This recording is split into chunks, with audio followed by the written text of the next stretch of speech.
What's up everyone, here is AhkTaar, welcome back for another hero analyze, and in this time I'm gonna talk about the 3 new heroes we have coming this Friday in the Miracle Wishes. 3 new heroes from the Hidden Wave faction. Are they good? Are they bad? Should we try to get them? We are gonna find out.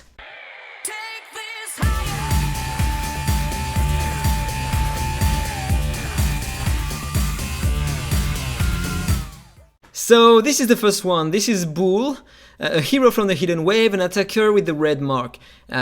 Is she good? I don't think so. Now, let me say, when we have this kind of stuff here, we are not sure 100% that they are going to be great, okay? Same happened for Ikina and other heroes in the past. Here, we have something that looks pretty interesting, but in fact, I'm pretty sure that it will be overwhelming. First of all, let's talk about her skills. Basic attack, she has 3 different basic attack, depending on the number of layers of certain buff you have on her. So the first one deals attack to all enemies, the second one deals damage to all enemies, 2 stages of attack, and with an extra piercing rate. And level 3 basic attack, 3 stages of attack on all enemies with more piercing rate, okay? She has 2 different passive. At the end of her turn, she's gonna get some arrogance buff on her, and for each layer of arrogance, she's gonna increase her basic attack damage up to 8 layers. That means to get her maximum potential without exclusive, you need to wait 8 turns. So probably it's gonna be bad. Let's talk about the rest. Boole's basic attack will be advanced for every 4 layers of arrogance gained. So here, you need to play 4 times 4 turns with her in order to reach the second basic attack here, and 8 turns in order to reach the level 3. 8 turns in total. Okay, this is bad. This is really bad in my opinion. Once she reaches 8 layers of arrogance, so after 8 turns, she will enter in the second form, Way of Ocean, during which she is gonna be immune to control effects. And both Arrogance and Way of Ocean won't be removed at the wave transition or when she dies. There is no turn duration, so probably once she is in the second form, she stays in the second form. And same for Arrogance, because apparently you are never losing the layers. So maybe in dungeons it can be interesting, stacking during waves, and once on the boss you have your maximum potential, but I don't know if it is gonna be great. Second passive, she's gonna get 1 layer of Flood for every Hidden Wave hero you are gonna have in your team. Every Flood layer is gonna increase her direct damage. If you have heroes from other factions, instead of Flood, she's gonna get Gallantry, and for each layer of Gallantry, she's gonna reduce the direct damage she's gonna take. So if you mix your team, you can stack up to 3 layers of each. So maybe 3 layers of direct damage bonus and 2 layers of direct damage reduction on her can be nice. So she is supposed to be played in a mixed team maybe? I don't understand. Let's talk about the ultimate here. It's the basic attack. The ultimate launches the basic attack. This is written. Cast the basic attack, but with the maximum advancement. So if you open with the ultimate, you're gonna launch the basic attack level 3 here. So okay, why not? And the damage from the ultimate is considered as basic attack damage. Okay, let's talk about her exclusives. The first one cleanses all control effects from self and get an extra turn when she falls down below 50% HP for the first time, or 25% HP for the first time. So if she loses some HP, she's gonna get extra turn and cleanse all control effects. It can be interesting for the arena maybe, or if you can survive 1 attack, or maybe, if you are using Nicholas with the apple, you can fall below 50% HP, it's gonna proc. So it's interesting, but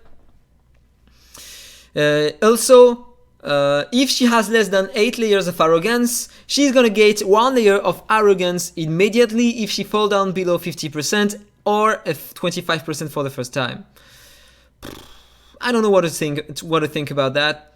I'm pretty sure that here on the paper she looks interesting, but I'm pretty sure that in fact she will have really low coefficient on damage coefficient on her skills, and probably she's gonna be bad. Second exclusive, she will get 10% piercing rate for each layer of arrogance and increases her...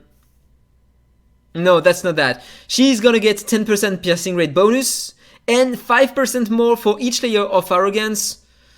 So a bit more piercing rate, okay. And finally the third one,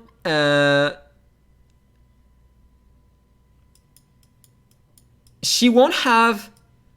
He won't have the basic attack here level 1 anymore. He's gonna have directly the second one, and he will be able to increase until the level 4. And each stage of basic attack on the level 4 increases the attack damage by 50%.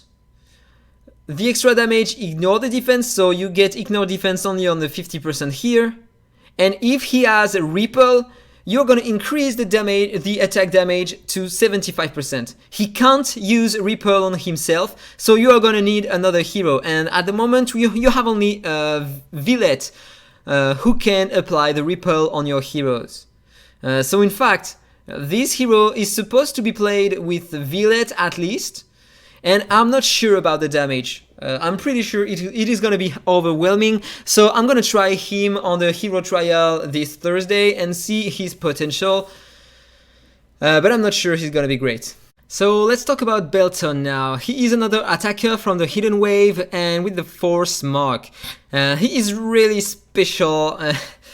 You are gonna see. So first attack, current slash, deals attack damage to a single enemy with a chance to reduce the target's attack by 40%, which is pretty nice. This is huge also for the faction Abyss. The only hero who can reduce the attack, pretty nice. And on the basic attack. So it's really interesting. Afterwards, grants Belton 1 layer of flow, and you can stack up to 2 layers of flow at once. It's almost the same mechanic as for Wheel, stacking one specific on the basic attack and one other specific buff on the second skill. Lightning Strike deals attack damage to a single enemy, so we have 2 single attack here, with a chance to reduce the target's defense by 60%, so he is a direct damage dealer, so it's interesting. Afterwards, he will get 1 layer of lightning and he can stack up 2 layers.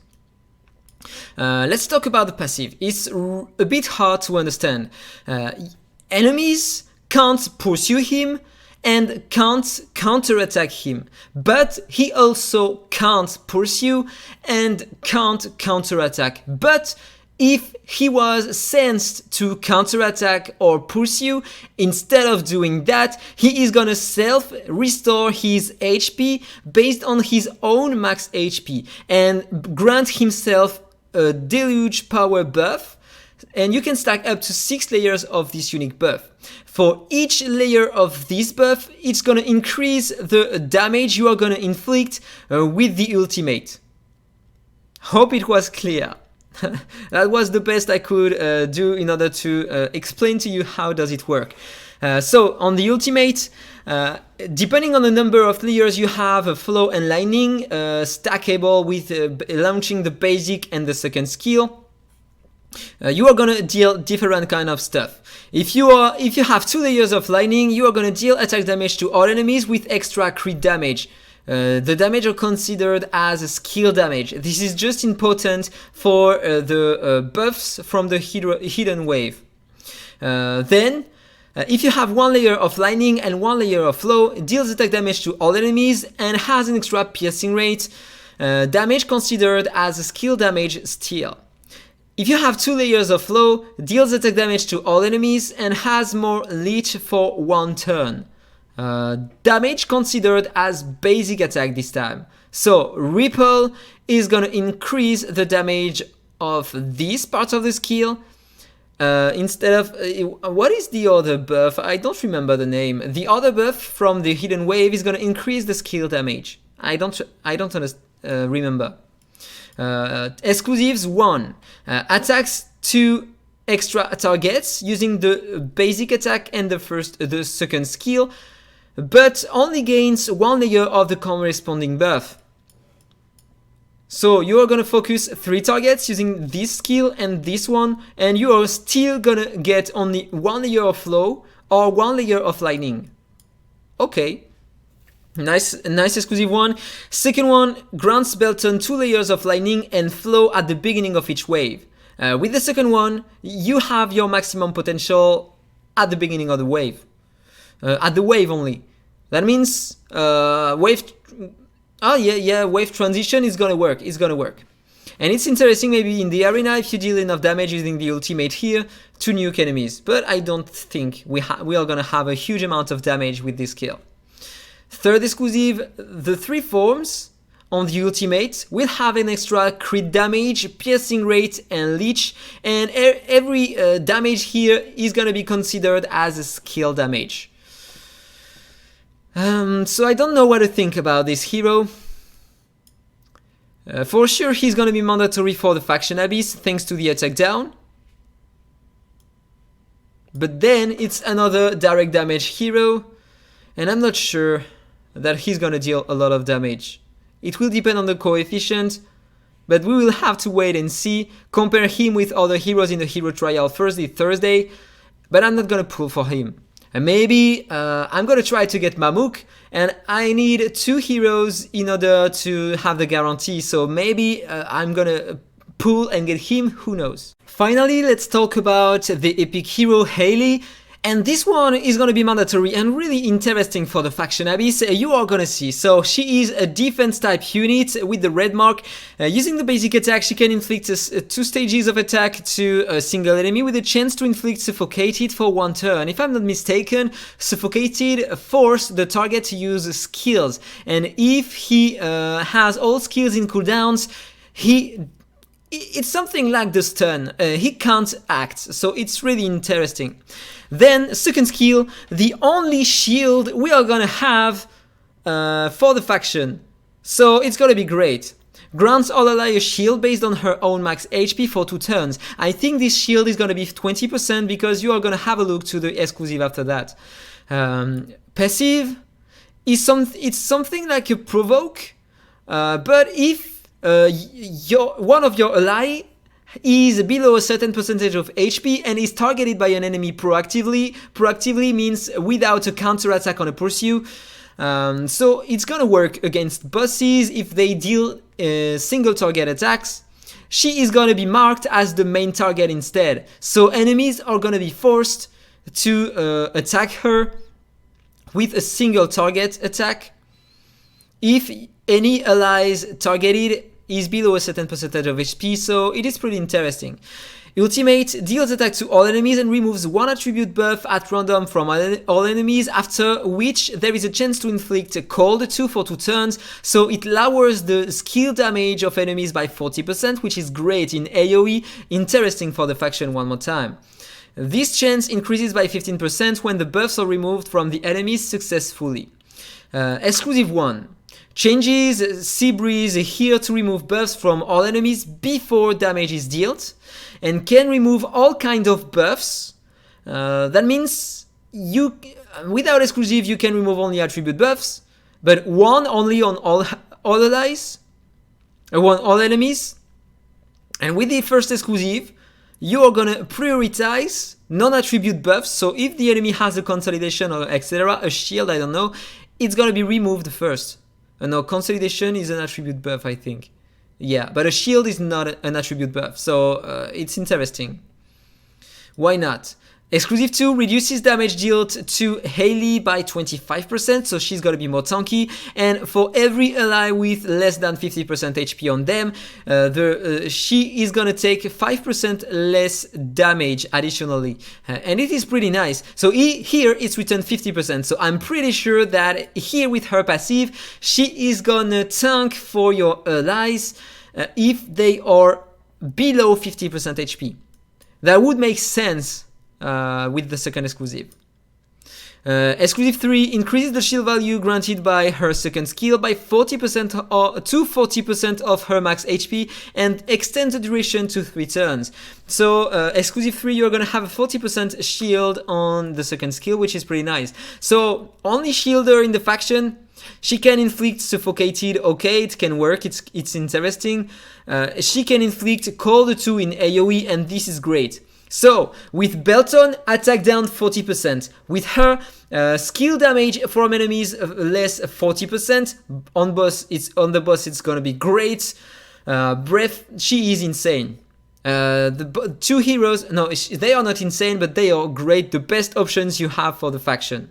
So, that was all for the video. Tell me what do you think about these heroes in the comment below. I'm gonna do another video this Thursday once we are gonna have the heroes in the hero trial in order to see their potential.